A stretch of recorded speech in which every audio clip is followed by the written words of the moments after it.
നമസ്കാരം. 2024 നിന്നും ലോകം 2025 ചുവടുവെച്ചപ്പോൾ ഇന്ത്യൻ ക്രിക്കറ്റും ശുഭപ്രതീക്ഷയിൽ തന്നെയാണ്. കഴിഞ്ഞ വർഷം ഇന്ത്യയെ സംബന്ധിച്ച അഭിമാനിക്കാൻ വകയുള്ള ചില നേട്ടങ്ങളുണ്ടായിരുന്നു. ഇതിലേറ്റവും പ്രധാനപ്പെട്ടത് ICCയുടെ T20 ലോകകപ്പ് വിജയം നേടിയത് തന്നെയായിരുന്നു.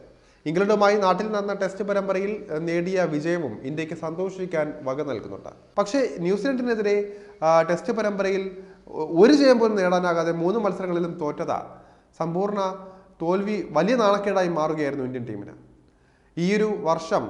ഈ വർഷം ചില സുപ്രധാന മാറ്റങ്ങൾ ഇന്ത്യൻ ക്രിക്കറ്റിൽ നമുക്ക് കാണാനായേക്കും. ടീമിൽ മാത്രമല്ല തലപ്പത്തും അഴിച്ചുപണികൾ പ്രതീക്ഷിക്കാം. 2025 ഇന്ത്യൻ ക്രിക്കറ്റിൽ സംഭവിക്കാൻ സാധ്യതയുള്ള ചില പ്രധാനപ്പെട്ട മാറ്റങ്ങൾ എന്തൊക്കെയാണെന്നാണ് ഇനി നമ്മൾ പറയാൻ പോകുന്നത്. നിലവിൽ ഗൗതം ഗംഭീറാണ് ഇന്ത്യൻ ടീമിനെ 3 ഫോർമാറ്റുകളിലും പരിശീലിപ്പിച്ചുകൊണ്ടിരിക്കുന്നത്. T20 ഫോർമാറ്റിൽ അദ്ദേഹത്തിന് കീഴിൽ കസറുകയാണെങ്കിലും മറ്റ് രണ്ടിലും പതറിക്കൊണ്ടിരിക്കുകയാണ്. ഇത് തീർച്ചയായും ആശങ്കപ്പെടുത്തുന്ന കാര്യം തന്നെയാണ്. ഇന്ത്യയുടെ ആ ഒരു പ്രതാപം നഷ്ടപ്പെട്ടു കഴിഞ്ഞു എന്ന് പറഞ്ഞാലും തെറ്റില്ല. ഈ തരത്തിലാണ് 2025 ടീമിന്റെ മുന്നോട്ട് പോക്കെങ്കിൽ ഗംഭീർ ഭയപ്പെടുക തന്നെ വേണം. അദ്ദേഹത്തെ കോച്ചിന്റെ സ്ഥാനത്ത് നിന്ന് പുറത്താക്കാൻ BCCI നിർബന്ധിതരായേക്കും. ഒരുപക്ഷെ 2025 ആദ്യ മാസങ്ങൾ കൂടി ഗംഭീറിന് അവസരം നൽകിയേക്കും മാനേജ്മെന്റ്. വീണ്ടും ഇത് ആവർത്തിക്കുകയാണെങ്കിൽ ഗംഭീറിന്റെ സീറ്റ് തെറിക്കുമെന്ന കാര്യത്തിൽ തർക്കമില്ല.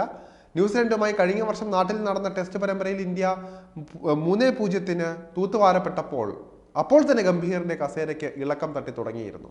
അതിനു മുൻപ് ശ്രീലങ്കയോട് ഏകദിന പരമ്പരയിലേറ്റ ഞെട്ടിക്കുന്ന തോൽവിയും അദ്ദേഹത്തിന് വലിയ ക്ഷീണമായിരുന്നു. ഇപ്പോൾ ഓസ്ട്രേലിയക്കെതിരായ ബോർഡർ ഗവാസ്കർ ട്രോഫിയും ഇന്ത്യ കൈവിടുമെന്ന ഘട്ടത്തിലാണ്. ഇതോടെ WTC ഫൈനൽ പ്രതീക്ഷയും അസ്തമിച്ചിട്ടുണ്ട്. ആവർത്തിച്ച് 2 തവണയും ഫൈനലിലെത്തിയ ഇന്ത്യയാണ് ഇത്തവണ ഫൈനൽ കടക്കാൻ വേണ്ടി പെടാപ്പാടുപെടുന്നത്. ഇന്ത്യൻ താരങ്ങളുമായി ഗംഭീറിന്റെ ബന്ധത്തിലും ഇപ്പോൾ വിള്ളൽ വീണുവെന്ന റിപ്പോർട്ടുകളാണ് വരുന്നത്. ഇങ്ങനെ ഒരു സാഹചര്യത്തിൽ അദ്ദേഹത്തിന് അധികം മുന്നോട്ട് പോകാൻ പാടായിരിക്കുമെന്ന് തന്നെ പറയാം.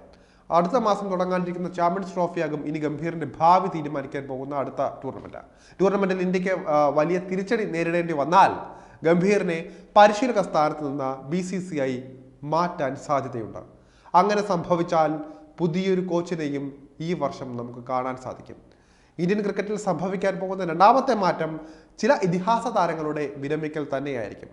ദീർഘകാലമായി ഇന്ത്യൻ ബാറ്റിംഗിന്റെ നെടുംതൂണുകളായ ക്യാപ്റ്റൻ രോഹിത് ശർമ്മയും മുൻ നായകനായ വിരാട് കോഹ്ലി എന്നിവർ ഈ വർഷം വിരമിക്കൽ പ്രഖ്യാപിക്കുമെന്ന് തന്നെ ഉറപ്പായിരിക്കുകയാണ്. ഒരുപക്ഷെ ICC ചാമ്പ്യൻസ് ട്രോഫിക്ക് പിന്നാലെ ഇത് പ്രതീക്ഷിക്കാം. ബാറ്റിംഗിൽ വളരെ മോശം ഫോമിലൂടെയാണ് രണ്ടുപേരും കടന്നുപോയിക്കൊണ്ടിരിക്കുന്നത്. ഓസ്ട്രേലിയയുമായുള്ള അവസാന ടെസ്റ്റിന് ശേഷം ടെസ്റ്റിൽ നിന്നും രോഹിത് വിരമിച്ചേക്കുമെന്നും റിപ്പോർട്ടുകളുണ്ട്. ചാമ്പ്യൻസ് ട്രോഫിയിൽ ടീം ഫ്ലോപ്പായാൽ അദ്ദേഹം ഏകദിനവും മതിയാക്കിയേക്കും. നേരത്തെ 2020 കിരീടം നേടിക്കൊടുത്താണ് വിരാട് കോഹ്ലിയും രോഹിത് ശർമ്മയും T20 ഫോർമാറ്റിൽ നിന്ന് വിട പറഞ്ഞത്. അത് ആവർത്തിക്കാൻ തന്നെയായിരിക്കും ചാമ്പ്യൻസ് ട്രോഫിക്ക് വേണ്ടിയും അവർ കാത്തിരിക്കുന്നത്. കോഹ്ലിയുടെയും കാര്യങ്ങൾ അത്ര വ്യത്യസ്തമല്ല. ഓസീസുമായുള്ള ടെസ്റ്റ് പരമ്പരയിൽ നിരന്തരം ഒരേ രീതിയിലാണ് അദ്ദേഹം പുറത്തായിക്കൊണ്ടിരിക്കുന്നത്. ബാറ്റിങ്ങിൽ ഒട്ടും ആത്മവിശ്വാസമില്ലാതെ കോഹ്ലി ഓഫ് സൈഡ് കെണിയിൽ വീണു പോവുകയാണ്. അതുകൊണ്ട് തന്നെ യുവതാരങ്ങൾക്ക് വഴിമാറി കൊടുക്കാൻ അദ്ദേഹവും ഈ വർഷം കളി മതിയാക്കിയേക്കുമെന്നാണ് റിപ്പോർട്ടുകൾ. മലയാളി താരം സഞ്ജു സാംസൺ ഇന്ത്യൻ ടീമിൽ സ്ഥാനമുറപ്പിക്കുന്നതിന് ഈ വർഷം സാക്ഷിയായേക്കുമെന്നും മറ്റൊരു വിവരമുണ്ട്. സീനിയർ താരങ്ങളുടെ വിരമിക്കൽ അദ്ദേഹത്തിന് ടീമിൽ കൂടുതൽ അവസരങ്ങൾ നൽകിയേക്കും. മികച്ച പ്രകടനങ്ങളിലൂടെ ടീമിലെ തന്റെ സ്ഥാനം ഭദ്രമാക്കാൻ തന്നെയായിരിക്കും സഞ്ജുവിന്റെയും ശ്രമം.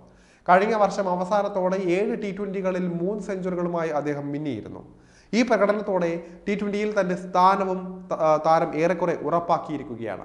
ഇനി ഏകദിനത്തിലും സ്ഥിരം സാന്നിധ്യമാകുന്നതിനൊപ്പം തന്നെ ടെസ്റ്റിലും അരങ്ങേറുക എന്നതായിരിക്കും സഞ്ജുവിന്റെ സ്വപ്നം.